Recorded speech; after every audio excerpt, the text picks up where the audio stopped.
Nais nyo bang mapadpad sa tahimik at payapang kalupaan kung saan masasaksihan ang nagkagandahang tanawin, mga sagradong lawa at mayakap na naglalakihang kabundukan?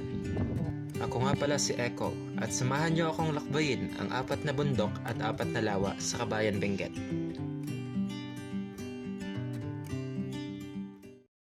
Right, so first overnight camping. Dalawa ngayon yung Rhinox ko. Also, 3 buwan din itong naplano matapos mabuo ang grupo na umakyat ng Kuitaban. Alanganin pa ang iilan dahil walang mga camping gears at tent dahil day hiker ang nakararami. Isa na ako rito, ngunit dahil sa kagustuhan, ito ay aming pinaghandaan. Matapos ma-pick up ang grupo, bumiyahe kami ng 10 oras papunta sa aming destinasyon. Baguio, let's go! Sa daanan pa nga lang ay babatiin ka na ng nagagandahang tanawin at nagtataas ang mga bundok. Dito ko nadama ang liit ng aking mga problema kumpara sa mga higanting bato na nakikita ng aking mga mata. So, akyat natin may gloves kung wala kayong gloves. Kung kaya naman na kahit walang gloves, kasi pag akyat natin doon, music part ng National Park. Kaya mga kami? Sumakay kami sa Monster Jeep na tawagin ng mga lokal. Ito ay papunta sa paanan ng unang bundok na aming aakyat. Dito namin naranasan anong pakiramdam maging karne na dinadala sa palengke.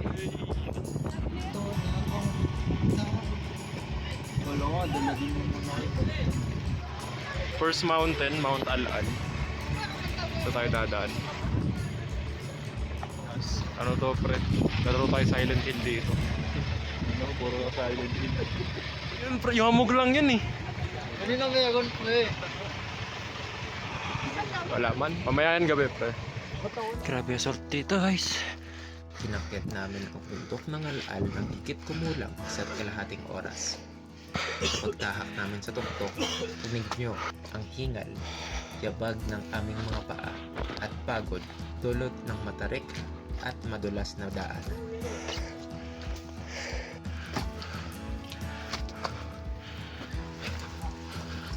Uy, kagi, ang ganda. Hindi nga makapaniwala ang aking mga mata sa ganda ng aming tinatahak. Tila parang nasa pelikula ang mga punong aming nadadaanan. Sikat kasi ang bundok ng Al-Al sa napakagandang mossy forest nito. Kitang-kita ang pag-aalaga at respeto ng mga lokal sa kalikasan. Summit to. Ito si Leslie. Bago namin Ganun pa man, tsaka si Dex. hindi pa din talaga mawawala ang kalokohan ng aking mga kasama.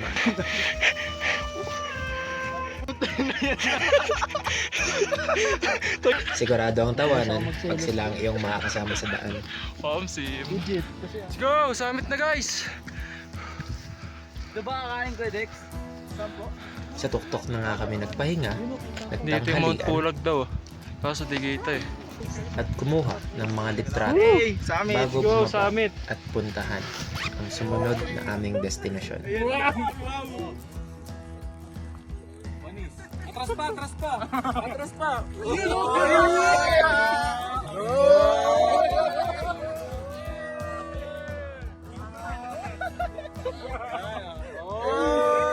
Dinaglit ang Mount Al-Al. Hey! Paldo. Hey! Easy! Let's go! Ito muna, okay na. 4 lakes. Start. Start tayo 4 lakes. Tungo naman tayo sa 4 na lawa ng Kabayan Benguet. Ang Ambulalakaw, Letep Ngepos, at Incolos. Third lake. Ah, second lake to? Second lake. Second lake. Let's go. Pagod na ako, guys. Suntok pa ako. Down tulog. Una kumain. Yun yung habol ko dito. Gusto ko matulog din. Pagkain. Get talon! Una ulo! Game!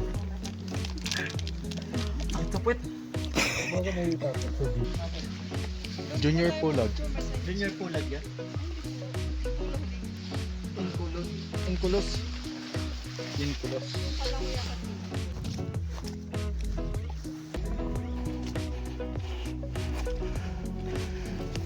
Nadaanan din namin dito ang pangalawang bundok, ang Junior Pulak.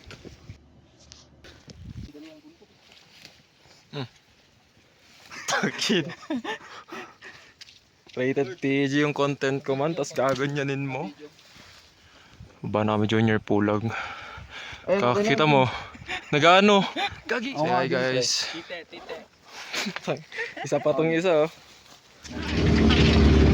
Hitchhiking kami. Pre, may lock na yan. Kitang-kita, nag-aaway tayo dito. Kung nagtataka kayo bakit tatlo lang ang aking nabanggit sa 4 na lawa, ang pang-apat kasi ay ang mismong campsite kung saan kami matutulog.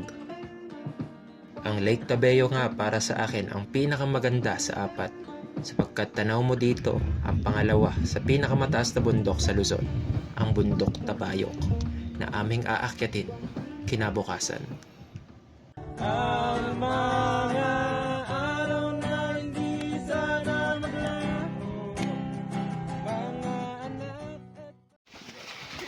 Nagising kami ng alas 3 ng madaling araw. Matapos namin mag-umagahan, nagsimula ang orientation sa pag-akyat sa Bundok Tabayok. Tabayok ay per Go. Day 2. Timbak Tabayok. Putik na to. Timbak lang. Mahirap man tahakin ang daan tungo sa taas ng Tabayok, iba rin ang dulot na likaya nung ako'y dumating sa tuktok. Ranger. Wala na akong bukang bibig sa taas, kung hindi. Gagi, ang ganda dito. Ibang iba ang dulot na ligaya nang dumampi sa akin ang sinag ng umaga. Hindi mo aakalain na iba ang sinag ng araw sa kabundukan kumpara sa sinag ng araw sa syudad.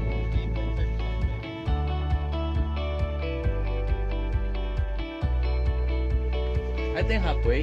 Oh, ito yung halfway. Ganda. Kita yung campsite natin, pre, no? Wala bang zipline? Pwede bang paragliding? Let's go. Tapos na. Tabayok. Quad peak. Gagi, ang ganda dito. Promise. Teka, puro damo eh. Ah, ganda.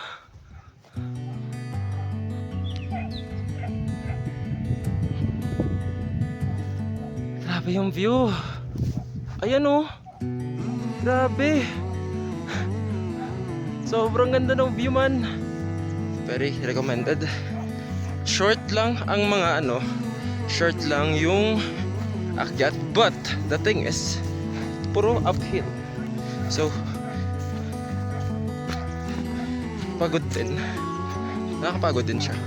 Of course, naman hindi mo pagod hiking to eh.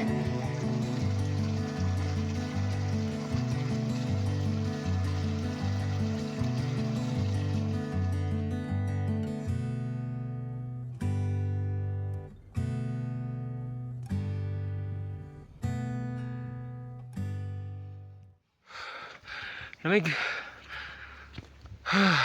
Magtungo naman tayo sa bundok ng Timbak.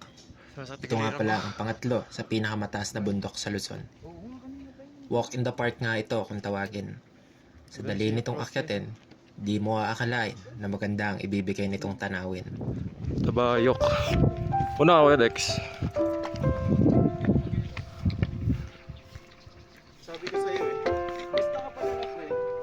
Isa na nga ang Kabayan Benguet sa mga napakagandang destinasyon na aking napuntahan. Ito ay payapa at higit sa lahat, buong puso ang pagtanggap ng mga lokal sa mga turistang napapadpad sa kanilang bayan. Naniniwala ako na ang ating kalikasan ay isa sa mga yaman ng bayan na dapat nating ingatan. Ito ay nirerespeto at kailanman huwag sisiraan. Ako nga uli si Echo at samahan niyo ako sa aking paglalakbay at makinig sa aking mga kwento.